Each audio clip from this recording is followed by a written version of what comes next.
What's up? It's Tony Hawk, and this guy right here is the godfather of all modern skateboarding tricks. This is Rodney Mullen.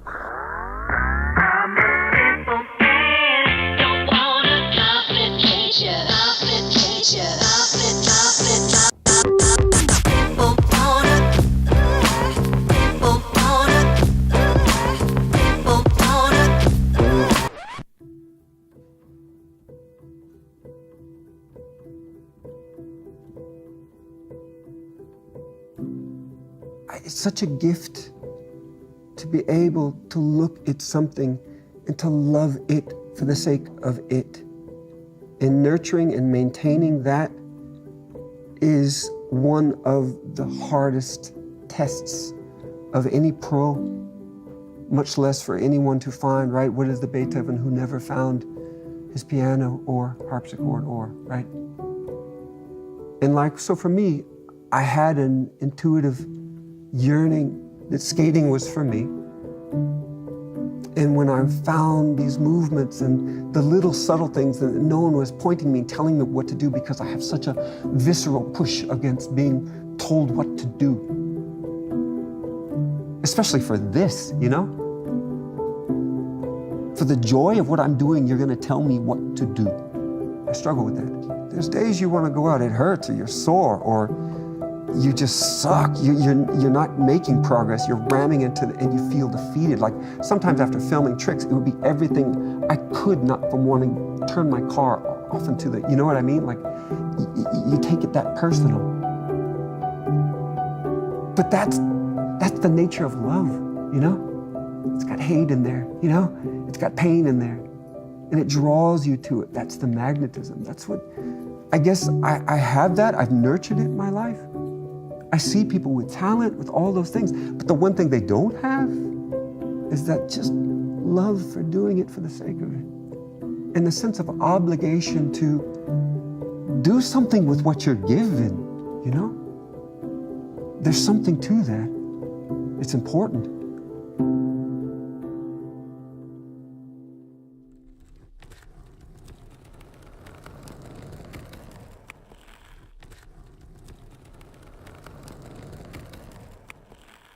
Riding for World Industries, the #1 professional freestyle skateboarder for the last 10 years of the sport. Let's give him a big round of applause, Rodney Mullen.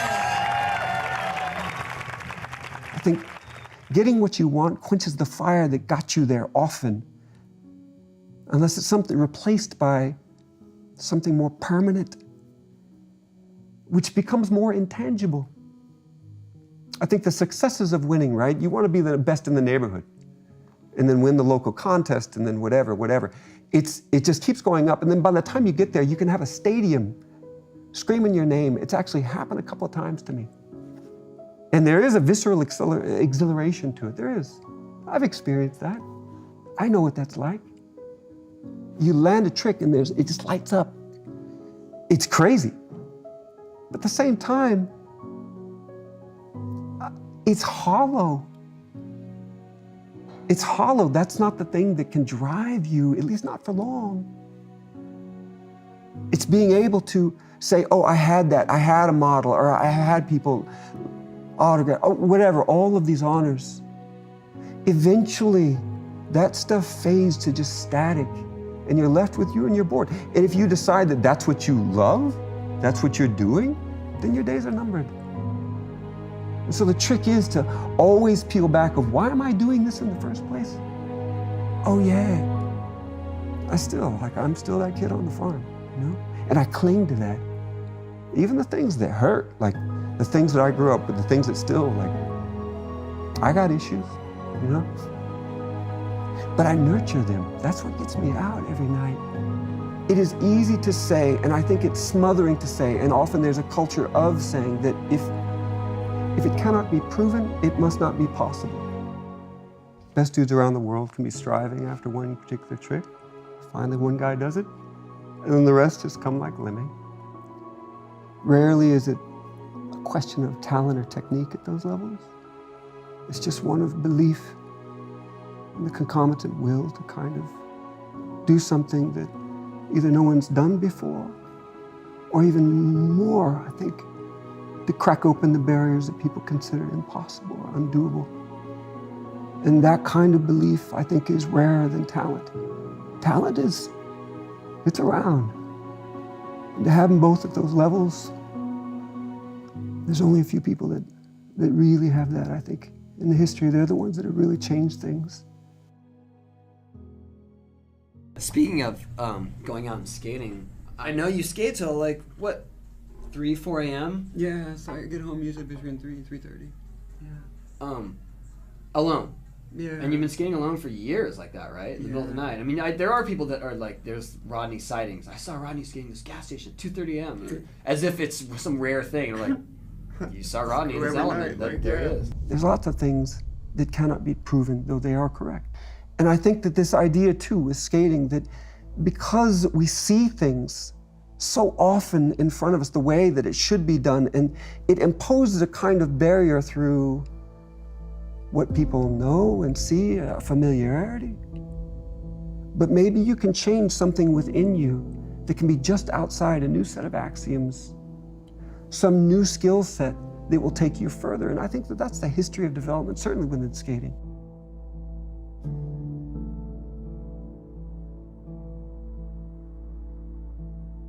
So when you win a contest, that's good, feels good, especially the first time.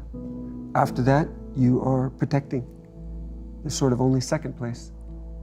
Actually, there is no second place, there's only losing. So contests were a big thing. And a number by your name, that was important. So once you're on that treadmill, you're on it. And it militated against progression because it forced me into a pattern of consistency. Do this, best in show. Again and again and again and again, make this. To me, that's never what drove me. And it's interesting how getting what you think you want can end up being the force that pushes you into, paint yourselves into a corner, pushes you into a roof. There's something terrible to be top of a mountain, I'm the best, I'm the king, guarding it. What's left for you when you make it to the top? What? Lightning, you know?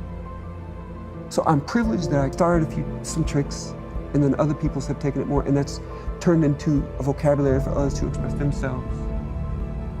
That, to me, is like a living trophy, because everywhere I look, I see, and I feel that. But as for those things, you're number one for that, like, most of those contests, I didn't even give all I had. I just played it safe. Those are representative of me being conservative, not doing what I could have done. Because I just wanted to win. Because I was afraid. I looked at trophies like that. Have you broken out of that desire to just play it safe and win? That helped me. I can't say that I'm cured. I'm human, I'm insecure, I'm all these things. That's human nature, we're always fighting. I don't think anyone ever gets to the top mountain and kind of hovers, you know? Oh, I'm enlightened, you know? But I'm better. I'm not as tethered.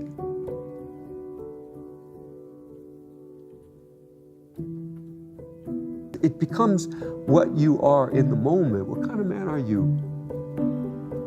And are you able to be there? And that is something that I take with me with age, with success, that what you do in these reflexive couplings shapes you. You shape it, it shapes you. You don't disconnect from that. You just tumble forward. Over time, you become what you do. And you find, hopefully, at the end of that process, you're not insufferable. That you actually have something to give and can be present, you know? So for all I've done, I appreciate. I don't look at it as much. It's a long time ago. I go out, like, believe me, I'm going out after this. I'm going out tonight. And I'll go out because I have something right now I can do. I'm close. And if I do something, if I get it, I'll film something, and that'll mean everything to me, and I will. But ultimately, it just goes out there. It's just what you do. You just become one with that. I think that's been a key for me of why I've been able to sustain this fire that's so seemingly easily quenched. You know? And so when I see people who have had success, I see boredom for the most part in them. And then I see a tombstone. And circling back to what trophies and those things represented, right? Feynman, great physicist, said that the Nobel Prize would be the tombstone on all great work. Just look at it. I haven't done a study of Academy Awards, right? But usually when you get what you thought you wanted, fire goes away. So if there's anything, just find joy in what you do for the sake of it.